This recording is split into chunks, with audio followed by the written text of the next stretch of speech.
የዓለማችን ትልቁ ቤተሰብ እያነጋገረ ነው። የ10 ሚስቶች ባለቤት፣ የ98 ልጆች አባትና የ568 የልጅ ልጅ ያፈራው ሳይሆን ያመረተው አባወራ ዓለምን እያስገረመ እያነጋገረ ያለ ጉዳይ ሆኗል። ስለ አንድ፣ ስለ ሁለት ወይም ስለ 3 ሚስት አይደለም የምናወራው፣ ይልቁንስ ስለ 10 ሚስቶች ነው የምናወራው። እንደውም አየት ላደረጋቸው አንድ ቀበሌ ላይ ያሉ ነዋሪዎች ስብስብ ተቀምጦ ይመስላል። ይህንን ቤተሰብ አንድ ላይ በካሜራ አይን ውስጥ ለማስገባት መሞከር ትርፉ ድካም ነው። ፎቶ ውስጥ ይህንን ሁሉ ቀበሌ ቤተሰብ አደራጅቶ ለማስገባት የሚደረገው ጥረት ከባድና ስራውን ብዙ ጊዜ አይሳካም። ለማንኛውም እነዚህን ሁሉ ህዝብና እዚህ ያልተገኙት አንድ ቤተሰብ ናቸው። ከአንድ አባወራ ፍሬ የተገኘ ህዝብ። ሁሉም የምታዩት ቤተሰቦች ናቸው። እኔ አባታቸው ነኝ። ሁሉም ልጆች የምታዩት ዛሬ እዚህ ያልተገኙት ለኔ የተወለዱ 98 ልጆች ከ10 ሚስቶች ያፈሯቸው ናቸው። እናም ሁላችንም አንድ ላይ አንድ ቤት ውስጥ በፍቅር በአንድነት በመተሳሰብ አንድ ላይ አብረን የምንኖረው ይላል አባወራው በኩራት። ስሙ ሙሳ አሳጂ ነው። በ68 ዓመቱ የ98 ልጆችና የ568 የልጅ ልጅ ባለቤት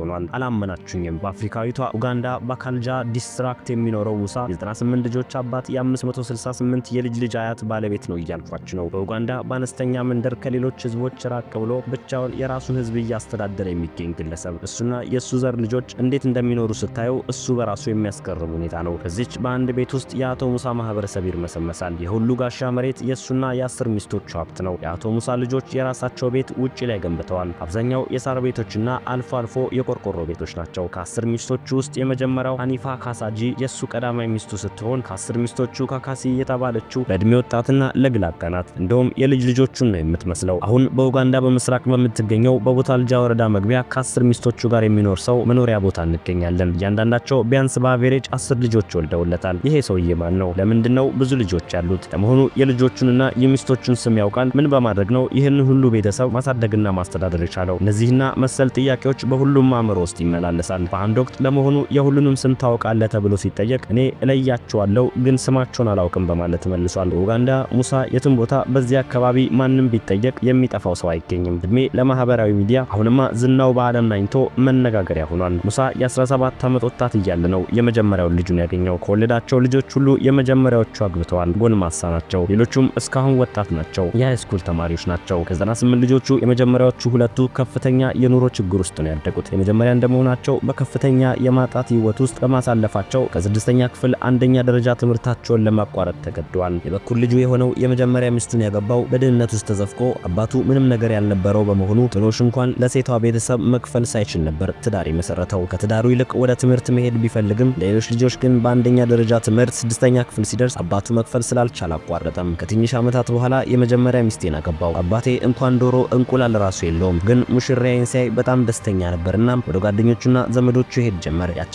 የምወዳትን ልጅ እንዳገባ እንዲረዱኝ ይጠይቅ ነበር፣ ግን ማንም ሊያግዙ አልፈለገም። እኔ ግን ከሷው ጋር መኖሬን ቀጠልኩ ይላል የአቶ ሙሳ የበኩር ልጅ። የኋላ ታሪኩን ሲናገር የ98 ልጆች አባት አቶ ሙሳ ሰዓቱ ደረሰና ወደ ንግዱ ዓለም ለመሄድ ወሰነም። በአካባቢው መንደር የሚመረተውን ማሽላ ወደ ካምፓላ ኡጋንዳ መሸጥ ወሰነም። ጋሪዎች ወደ ካምፓላ ማሽላ ይዘው ሲሄዱ ያይ ነበር። አንድ ቀን እንዴት አድርገው ማሽላ ሸጠው ገንዘብ እንደሚያገኙ ሲጠይቃቸው እነሱም እንዴት ሸጠው ገንዘብ እንዲያገኙ ከነገሩት በኋላ የላም ጭንቅላት በ6000 ሺሊንግ ገዝቶ በመጥበስ የመጀመሪያ ስራው ሆነም። በዚህ ሽያጭ በተገኘው ገንዘብ የተበረታታው ጋሽ ሙሳ 3 ቦርሳ ማሽላ ገዝቶ ጉሉ ከሚባል ቦታ የሚነሳ ባቡርን ተሳፍሮ ካምፓላ ይወስድና ካቡኒ በሚባል የማሽላ ገበያ በ270,000 ሺሊንግ በመሸጥ ከፍተኛ ትርፍ አገኘም። የላም ስጋ በ6000 ሺሊንግ ገዝቼ ወደ 270 ሺሊንግ መቀየሬ በጣም አስገራሚና አስደናቂ ነው ይላል አቶ ሙሳ የመጀመሪያውን የንግድ ትርፉን ሲያስታውስ። ሙሳ ጠንካራ ነጋዴ ሆነም። ደግሞም ደጋግሞም ለቤተሰቡ ገንዘብ ማግኘት ጀመረም። ስኬታማ የቢዝነስ ሰውና ባለሀብት መሆኑ በሀገሬው ስለታወቀም ሚስት ለማግባት የትም ሄዶ ሙሽራ እንዲሰጡት ሲጠይቅ ያለማንገራገር በቶሎ ይሰጠዋል። ከዛ ብዙ ሴቶችንም ማግባት ጀመረም። ምክንያቱም ለጥሎሽ የሚከፍለው በቂ ሀብት አካብቷል። ለመጀመሪያ ሚስቴ ይላል አቶ ሙሳም፣ ለመጀመሪያ ሚስቴ ለጥሎሽ 3 ላምና 4 ፍየል ከፈለኩ፣ ለሁለተኛዋ እንደዚሁ በተመሳሳይ 3 ላምና 4 ፍየል ትንሽ ገንዘብ ከፈለኩ፣ ግን ለሶስተኛ ብዙ ጥሎሽ መስጠት አልቻልኩም፣ ምክንያቱም ላሞቼ በፍጥነት ማለቅ ጀመሩ። ስለዚህ እኔ ቀየርኩና 2 ላም መስጠት ጀመርኩ። እንዲህ እያለ 6 ሚስት ላይ ሲደርስ የሆነ ነገር ኑሮውን ለማቋቋም መስራት እንዳለበት ወሰነም። ሙሳ እንደሚናገረው 6ኛ ሚስት ካገባ በኋላ እንዴት ሚስቶቹን ልጆቹን እንደሚያሻሽል እንደሚያስተዳድር ማሰብ ጀመረም። የላም ስጋ ቅርጫት በማዘጋጀት በየመንደሩ መሸጥ ጀመረም። ቢዝነሱ ተሳካና በመንደሩ ታማኝና የትም ሄዶ ሙሽራ ሲጠይቅ ያለማወላወል ቶሎ ተስማምተው ይሰጡት ነበር። 30 ልጆች ላይ ሲደርስ በጣም አስቸጋሪ ዓመት ነበር ይላል ሙሳ። እኛ እናርሳለን፣ ግን መሸጥ ስንሞክር ምርት አናገኝምና አይሳካም። ሁላችንም በቤት ሆነን በጣም ተርበን ነበር።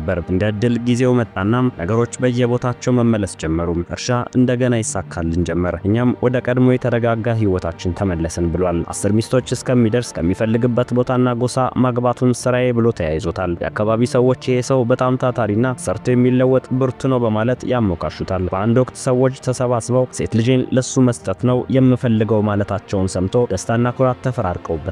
ሰዎች እስካሁን የሚያምኑት ደጋግሜ ገና እንደማገባ ነው። ግን እኔ ማቆም እንዳለብኝ ራሴን መከርኩ። ምክንያቱም ትንሽ እያረጀው እንደሆነ ተገንዝቤያለሁ። የሚስቶቼንም ስም እንኳን የሁሉንም ማስታወስ እየከበደኝ መጥቷል። ያም ሆኖ ግን እንደምንም ለመጥራት እስቲ ልሞክር። አኒፋ፣ ሳሚና፣ ሳፊያዲ፣ ዙሬሃይ፣ አሚና፣ ሙሄሳ፣ ሙህሜምቤ፣ ሙንጃሲ፣ ሙሁፊና ካካዚ አይደሉም ወይም በማለት የአስሩንም የሚስቶችን ስም መጥራቱን ተናግሯል።